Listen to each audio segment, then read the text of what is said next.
ఒక దినాన్న రాజ్యం దేవునిదే. ఎవడ బావుగారు సొమ్ము కాదు. చెప్పండి, మీరు ఎవరైనా శాశ్వత కాలం బతుకుంటారు? ఇక్కడ సజీవుడు యేసు ఒక్కడే.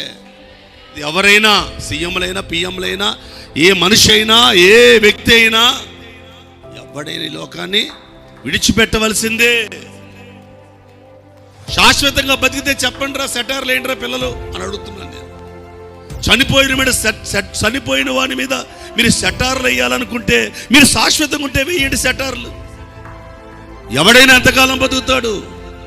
బ్రతుకు కొరకు ఈ భూమి మీద తమ జీవితాల్లో ఏదో బ్రతకడం కోసం, ఈ జీవిత కాలం కోసమే, ఈ సమాజంలో బ్రతకడం కోసమే ఈ మతం, ఈ యొక్క ఆలోచన నేర్పింది కాదు మా బైబిల్. ఎప్పటికైనా సావు రెడీ, నవ్వుతూ ఆహ్వానిస్తాం, చచ్చిపోతాం. ఆ చావు తర్వాత ఉన్న జీవితం చూడటమే యేసుని వెంబడించటం. అది నిత్య జీవం. అదే అంటాడు, ఎవడైనా నన్ను వెంబడించాలనుకుంటే. నన్ను అంటే ఎవరు? క్రీస్తు. క్రీస్తు అంటే ఎవరు? జీవం.